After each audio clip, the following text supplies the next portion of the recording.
Raw, SmackDown was pick a topic, maybe a thing. Sometimes I give my opinion about SmackDown and Raw or both or on the vision. It depends a little bit because I at the moment can say that show was good and not good, but the problem is the quality of the standards of both programs are very low. SmackDown I think still is a little bit tops it a little bit, but Raw is every week the same. So I'm not. For the time being, I'm not going really into that. I think I want more to go and talk about from how how it is going and how is all playing out in WWE. Now, today, when I saw SmackDown, I thought that the show was a little bit more. Yeah, there were some good things in SmackDown. Actually, a little bit excited for SummerSlam, and that is, of course, the video package from Daniel Bryan and the Miz. I think the Miz is doing great jobs, doing great promos, know how to get him over. He comes over very natural. And he sells himself as a heel so good, the scary heel type. He does the promos so good, and say, yeah, but he's annoying. Yeah, that is his role to be annoying. That is his thing. You know what I mean? He is playing to be annoying, and that's also difficult. But the thing is, yeah. So, and actually, it got me interested. That video package got really interested in the match. I was not actually so much into it. Daniel Bryan, I think the chances really missed it with the fake baby and all that kind of crap. I think with this video package from NXT till today, over 8 years, that was phenomenal. That told the whole story. The relationship between the Miz and Daniel Bryan in WWE. And yeah, it's true. They have been feuding since he arrived in WWE. And it's not a boring feud. It tells every time it's a good story. It feels even like, to me, these two fit very well together. They tell together a great story, and I think that what made the video story from whole their lifetime. It's not an Brock Lesnar versus Roman Reigns. They have now got to him for the sixth time, and it's really like whatever. I was already tired of feud after the third fight, and people ask me that, comment a little bit on the fight, is what match did you like best from Roman Reigns versus Brock Lesnar? And that was actually on WrestleMania. I think it was 31, where Seth Rollins cashed in. That was a very good fight, I must admit. Maybe Roman's one of the best matches. And what it gave this WrestleMania moment was due to, it was the first time cash in on WrestleMania. Seth Rollins put himself over. And I think that is the thing. Seth, actually, I think he deserves more match at the moment than with Brock Lesnar, due to he never really only had one real match. If you don't cash in, I think cash-ins are not really matches. You know what I mean? It's just to get the title of somebody, and in a very quick way. You know what I mean? So that is the thing, and yeah, we'll just have to wait and see what happens, of course. But I'm not looking forward to this Sunday's match, and I don't hope it goes on last because, anyway, yeah. Well, enough about that. And there's this thing, and I think WWE did a very good promo for the coming match between Samoa Joe and AJ Styles. The only negative is with this promo is they did it on a coming home show, the go home show for SummerSlam. If they did it a few weeks ago, that would be awesome.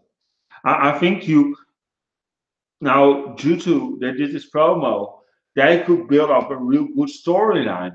They could really build it up. Get, maybe, if it's possible, get AJ's wife involved. Tell that story. You know what I mean? That she is alone home, because it is true, when these wrestlers, when they wrestle for 60 days per year, they're not much home, and it will be a great story to tell. And I think it tells this amazing thing is that. But the thing is, they should have done it more weeks, because then you can build up towards a feud on SummerSlam. You really could go into depth and really as a hinges battle for the WWE title, etc., etc. You could maybe even have his wife turning on him. You know what I mean? As long as you can make it work. And I think that is the thing. AJ Styles and Samoa Joe, they have the quality to pull this storyline off. So why did WWE wait for this? This a thing again. They finally came up with something brilliant, a good idea, but you could build up a very good storyline. It's creative if you don't, right? That is the problem with these days with WWE. It's the question of they take the story to the good direction. And you know how WWE Creative is. You know what I mean? That's fucking up sometimes. But you could really build something up here, a good storyline. You could build and the possibilities, and then you do it on a go home show. Now I hope, if this really is something, that they have more matches, maybe Hell in a Cell.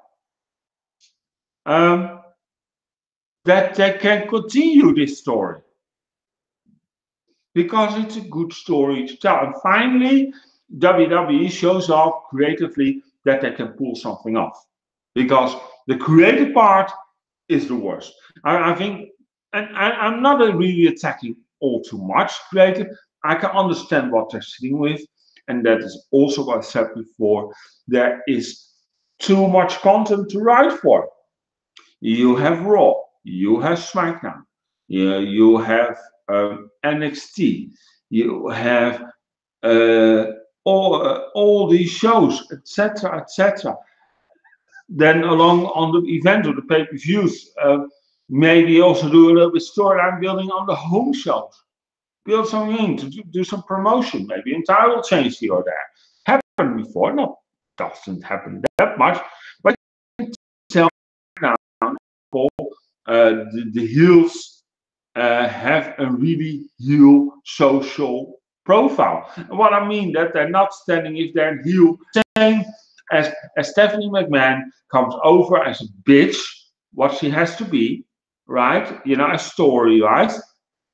But at the same time, she does these wonderful things, and with kids, you know, with that kid that, you know, who died of cancer. Can you remember some years ago? Great story. Absolutely. I will even had tears in my eyes, I can say that. And but Vince McMahon was satisfied. I don't think it's a good step. I think she can do much better, though. I felt sometimes she's been held a lot back. I think that in that way that well, she can do more. You know that commentary is sometimes controlled, as we said, and you know they're writing from the script. But I don't like so much that they're fighting on commentary with each other. No, I think they should tell the story, what's going on in the ring. I think that's way much more. And the 3-person sets or the 4-person as commentary, it's too much. Just to have a color commentator and the goody goose shoe commentator. That's enough. You can easily then wake up perfect. I mean, saw Jesse the Body, Gorilla Monsoon, and Bobby Heenan. They pulled it off. The King and JR. All these carries are commentates is enough. You don't need this whole SummerSlam now. I've heard it's going to be 6 hours, 4 hours main show, 2 hours pre-show. I'm already exhausted by the idea, and then I have to go, and I do that pleasantly, guys. I will go and do the review after live here on this YouTube channel. Don't forget to tune in, and don't forget to subscribe to our YouTube channel, youtube.com/GTA LiveTube. But the thing is, the tent is too much. That's way too much. In the olden days, we just had Raw and Smackdown, and it was enough, and we talked about it. You know, you looked forward to tune in next week's Raw. They got this great hook, and I keep saying that, and I'm never aware. I keep pounding on, but it's so important to do that. Happening with Randy Orton. The thing is that you have to let it pay off on television, but with a hook put over several weeks, not just directly one television, but with a hook put over several weeks, not just directly 2 hours, but I still think is a great option. I think it's more than enough. I think 3 hours, way too much. All right. Well, that I actually wanted to talk a little bit about this week on Raw, on WWE. Of course, we have the passing of Jim Neidhart, and I just want to say this. I think it's so sad to see lately how many wrestlers have passed away, left us. From the area I started to watch wrestling, the area that motivated me, to give me pleasure, and that hurts a little bit. I feel a little bit upset, and then I look to the current product and I think these guys were just as them. They were also human beings. Why did they pull it off? They had less. They didn't have the internet. They didn't have social media. They didn't have any of that, and they could pull it off. It come over more legit. It was more great. It was more breathtaking. They could easily tell a story. Are we getting too much pressure on this guy? I really don't know. Could easily be. I mean, maybe it's too much sometimes, with everything with social media. Could be. Anyway, tomorrow I'll be back with another pro wrestling show. We're going to do the predictions for WWE SummerSlam.